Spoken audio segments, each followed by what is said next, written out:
हर्ष coaching centre पर आपका स्वागत है। मैं आपके लिए एनसीईआरटी 10th क्लास का पृष्ठीय क्षेत्रफल एवं आयतन टॉपिक के बारे में बताना चाहता हूं। और हमारा ये पृष्ठीय क्षेत्रफल एवं आयतन है बहुत ही महत्वपूर्ण टॉपिक है। इससे बड़ा क्वेश्चन भी आता है, एक छोटा क्वेश्चन भी आता है, और इसके सूत्रों के बारे में मैं बताना चाहता हूँ। जैसा है कि बात करें, पहला सूत्र है इसका वर्ग का आयतन, वर्ग का परिमाप। सबसे पहले मैं वर्ग के परिमाप की बात करूं तो वर्ग की आकृति के बारे में भी पता होना चाहिए। ये हमारा क्या है, वर्ग है। कैसे पता लगा ये वर्ग है? क्योंकि इसकी चारों भुजाएं हैं कैसी हैं, समान है। वर्ग में चारों भुजाएं क्या होती हैं, समान। इसकी बात करें कि चारों भुजा समान होती हैं तो इसको मैंने भुजा को क्या मान लिया, ए मान लिया। इसको भी ए मान लिया, यहां से यहां तक क्या मान लिया, ए। और बीसी को भी क्या मान लिया, ए। और इसको भी क्या मान लिया, ए। और इसको भी क्या मान लिया, ए। वर्ग के परिमाप की बात करें तो वर्ग के परिमाप का जो मतलब होता है, किसी भी आकृति का हमें परिमाप निकालना है तो उसके चारों दीवारों का, चारों बाउंड्रियों का हम क्या करते हैं, योग करते हैं। चारों भुजाओं का योग निकालेंगे। जैसे कि वर्ग का परिमाप क्या होगा, ए बी की माप क्या है हमारी, ए है। बी सी की माप क्या है, ए दे रखी है। सी डी की माप क्या है, ए। और ए डी की माप क्या है, ए। इस प्रकार चारों दीवारों का क्या हो गया, योग हो गया। इसको हम जोड़ेंगे तो क्या हो जाएगा हमारा, 1 2 3 4, तो क्या हो गया 4a। इसका मतलब ये क्या हो गया, या 4 इंटू भुजा क्या आ गया हमारा, वर्ग का परिमाप आ गया। क्या आ गया, वर्ग का परिमाप आ गया। ये पहला सूत्र हमें एग्जाम टाइम में याद नहीं रहता है, तो मैं इसीलिए बता रहा हूं कैसे इसके परिमाप को निकाला जाता है। अब इसके क्षेत्रफल की बात करेंगे। वर्ग का क्षेत्रफल, वर्ग के क्षेत्रफल की बात करें तो वर्ग का क्षेत्रफल क्या होता है, वर्ग का क्षेत्रफल मतलब क्या होता है, वर्ग का ये अंदर वाला भाग। इसका क्षेत्रफल क्या होता है, इसके अंदर वाला भाग क्या कहलाता है, इसका क्षेत्रफल कहलाता है। तो इसका क्षेत्रफल होता है वर्ग का क्षेत्रफल भुजा गुणा भुजा। भुजा गुणा भुजा होता है तो क्या करें, इसको क्या लिख सकते हैं, भुजा स्क्वायर। अब वर्ग के विकर्ण की बात करें, वर्ग का विकर्ण। वर्ग का विकर्ण कई बच्चों को याद नहीं रहता है, तो कैसे निकालते हैं वर्ग का विकर्ण, देखिए।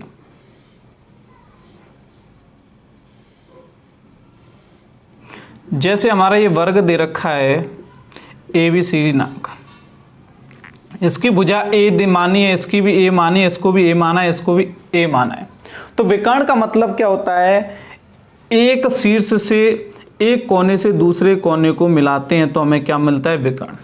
यहाँ पे क्या हो गया, AC हमारा क्या है, विकर्ण है। तो विकर्ण कैसे निकालेंगे, पाइथागोरस प्रमेय से।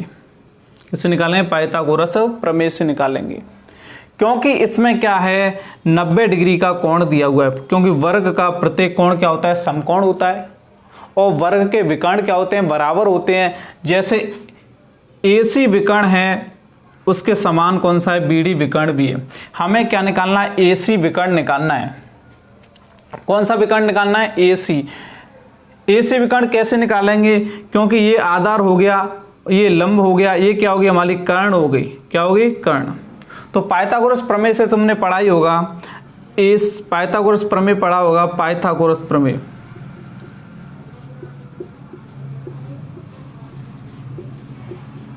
इसमें पाइथागोरस प्रमेय का यूज करेंगे। पाइथागोरस प्रमेय क्या होती है, कर्ण का स्क्वायर बराबर आधार का स्क्वायर प्लस लंब का स्क्वायर। देखिए कर्ण हमारी क्या दे रखी है, या कर्ण कह दो या विकर्ण कह दो, क्या दे रखी है AC। AC का स्क्वायर बराबर क्या हो जाएगा AB का स्क्वायर प्लस BC का स्क्वायर। अब हम बात करें कि AC का स्क्वायर बराबर AB की माप है वो A दे रखी है तो A का स्क्वायर, और हमारे पास BC की माप दे रखी है A स्क्वायर, तो क्या हो गया 2A स्क्वायर हो गया। हमें क्या चाहिए, AC का स्क्वायर आया है, तो हमें खाली क्या चाहिए, केवल AC चाहिए, विकर्ण चाहिए, तो AC बराबर क्या हो जाएगी √2A स्क्वायर।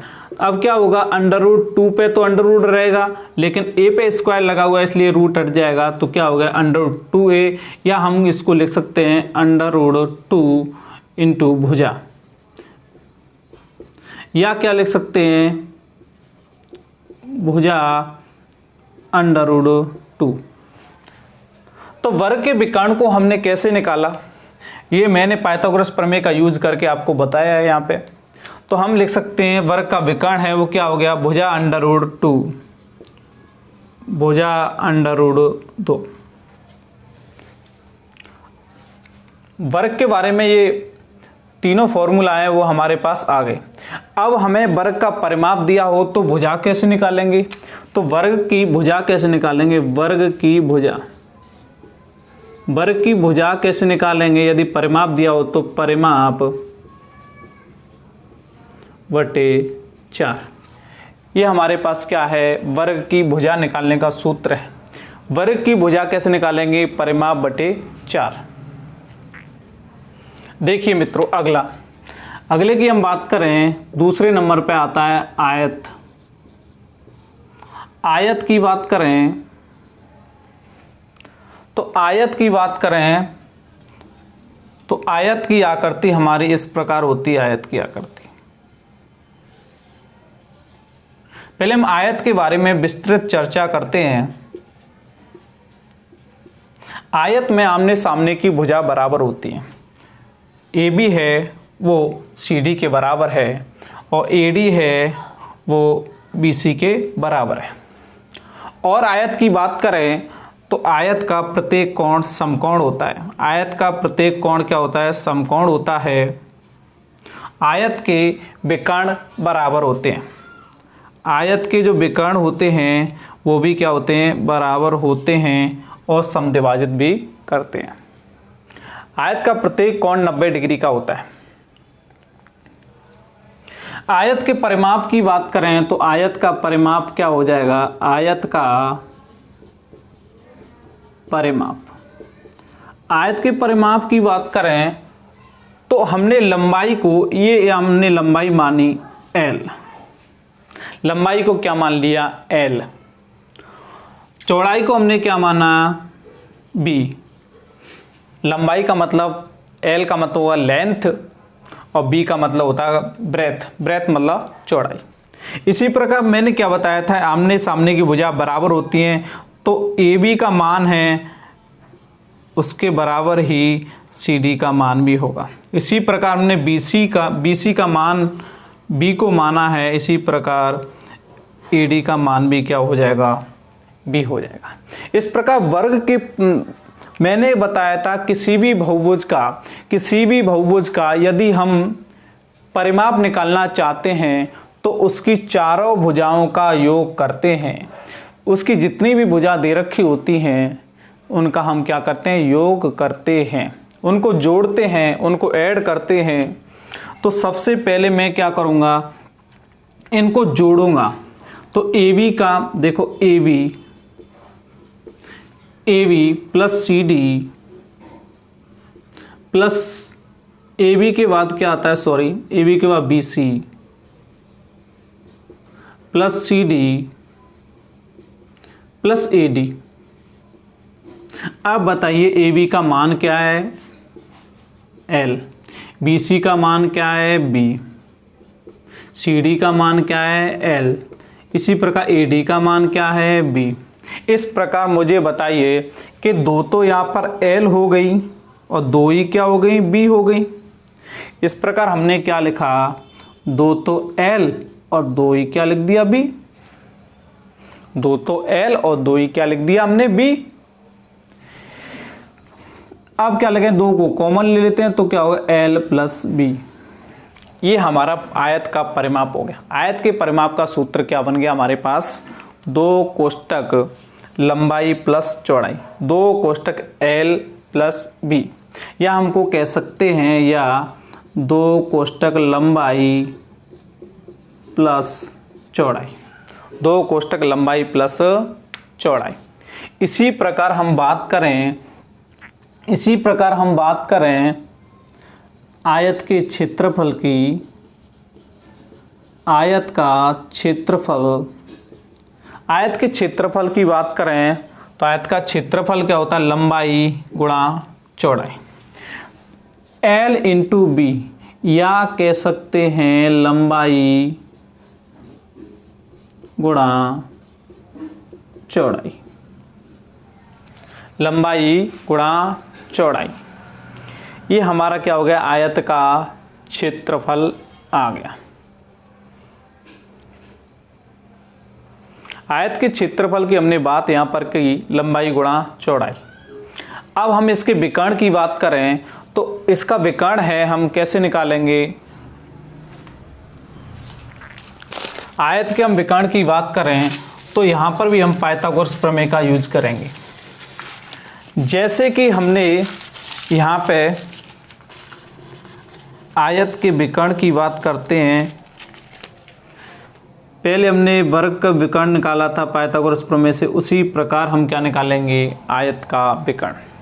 तो आयत का विकर्ण भी कैसे निकालते हैं, पाइथागोरस प्रमेय से।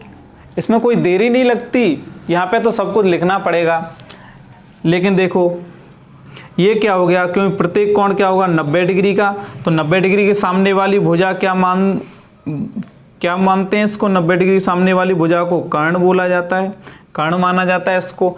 ये आधार हो गया, आधार मान लीजिए। ये क्या हो गया, लंब हो गया, क्या हो गया ये लंब। अब बताइए कर्ण क्या है हमारे पास, AC है, AC का स्क्वायर।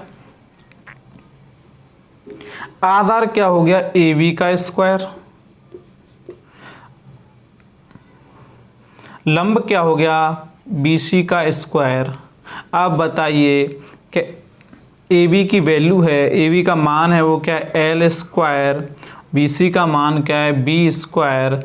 इस प्रकार AC का स्क्वायर बराबर क्या हो गया, L square plus B square. तो AC का मान क्या आ गया हमारे पास, under root L square plus B square. तो हमारा विकर्ण क्या आ गया, विकर्ण की बात करें तो विकर्ण क्या आ गया हमारे पास, विकर्ण आ गया अंडर रूट लंबाई का स्क्वायर प्लस चौड़ाई का स्क्वायर। ये क्या हमारा आयत का विकर्ण आया है। आयत के विकर्ण की बात करें तो आयत का विकर्ण क्या आ गया हमारा, लंबाई का स्क्वायर प्लस चौड़ाई का स्क्वायर। आयत का विकर्ण, आयत के विकर्ण की बात करें तो अंडर रूट लंबाई का स्क्वायर प्लस चौड़ाई का स्क्वायर।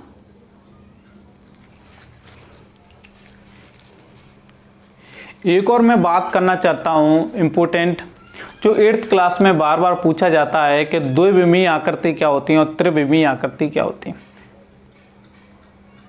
जो समतल पे आकृतियां बनाई जा सकती हैं उन्हें हम द्विविमीय आकृति कहते हैं। जैसे कि आयत हो गया, वर्ग हो गया, बेलन हो गया, इस प्रकार की समचतुर्भुज हो गया, समांतर चतुर्भुज हो गया। ये सारी की सारी आकृतियां कैसी हैं, समतली आकृति कहलाती हैं। समतली आकृति को हम क्या कहते हैं, द्विविमीय आकृतियां कहते हैं। अब हम और सूत्रों के बारे में चर्चा करते हैं।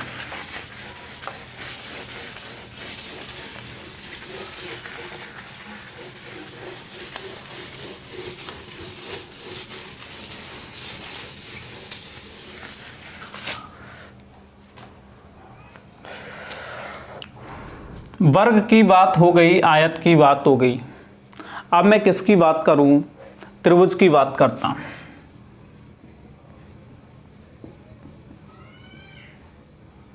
त्रिभुज का क्षेत्रफल।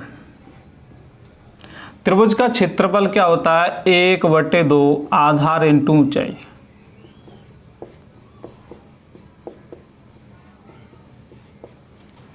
आधार इंटू ऊंचाई।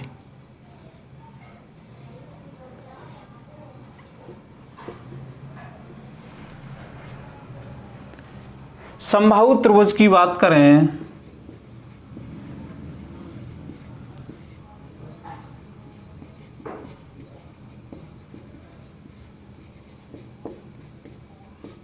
समबाहु त्रिभुज की बात करें √3 भुजा स्क्वायर बटे 4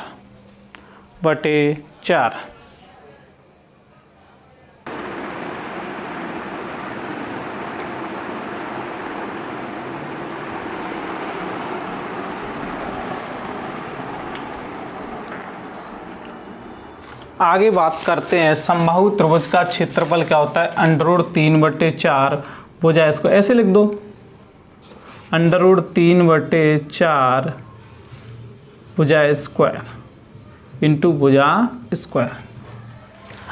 अब हम क्या करें? देखिए, समबाहु त्रिभुज की बात करें, समबाहु त्रिभुज में तीनों भुजा समान होती हैं। समबाहु के नाम से ही पता चल रहा है, सममीश होता है समान, सममीश होता है समान। बाहु मतलब होती है भुजा, बाहु मतलब होती है भुजा। त्रिभुज मतलब तीन। ऐसा त्रिभुज जिसमें तीन भुजा समान होती हैं उसको क्या कहते हैं? समबाहु त्रिभुज कहते हैं। इक्विलैटरल ट्रायंगल कहा जाता है। क्या बोलते हैं इंग्लिश में इसको? Equilateral triangle. इसका फॉर्मूला क्या होता है? √3/4 भुजा स्क्वायर। इसके परिमाप की बात करते हैं तो इसकी भुजा की परिमाप की बात करते हैं तो इसका परिमाप क्या होता है? देखिए, हमने BC को A माना, AC को A माना और AB को भी A माना, क्योंकि इसकी तीनों भुजा कैसी होती हैं? बराबर होती हैं। प्रत्येक कोण 60 डिग्री का होता है। प्रत्येक कोण कितने का होता है? 60 डिग्री का माना जाता है। अब बात करते हैं हम, समबाहु त्रिभुज आ गया। अब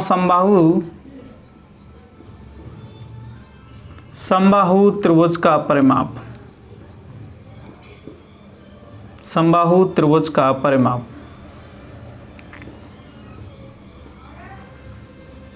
समबाहु त्रिभुज का परिमाप क्या हो गया? देखिए, तीनों भुजाओं को जोड़ते हैं, A + A, इसका मतलब क्या होगी? 3A। ये किसका क्या आ गया? परिमाप आ गया समबाहु त्रिभुज का। अब हम करते हैं समद्विबाहु त्रिभुज का। समद्विबाहु त्रिभुज का क्षेत्रफल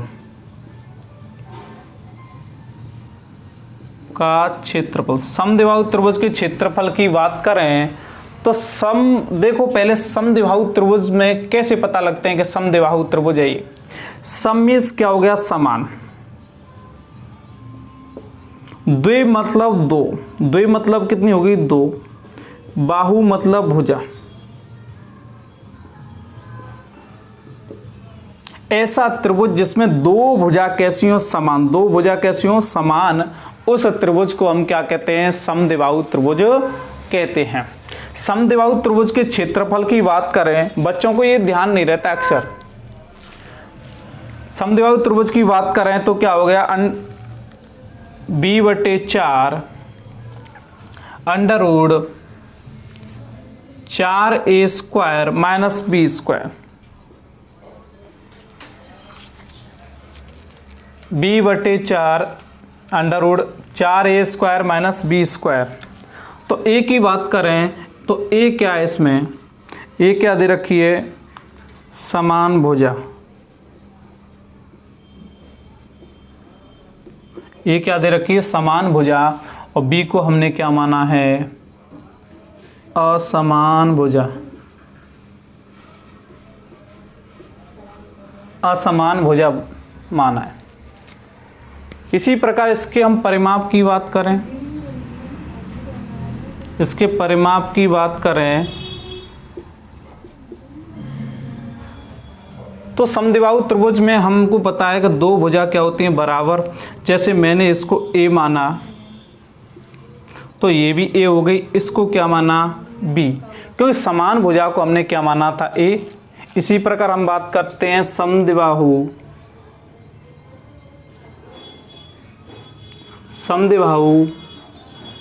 त्रिभुज का परिमाप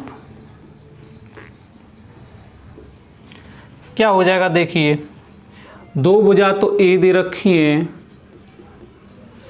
और तीसरी भुजा क्या दे रखी है, बी। तो क्या कह सकते हैं, 2a प्लस बी, ये क्या आ गई, समद्विबाहु त्रिभुज का परिमाप।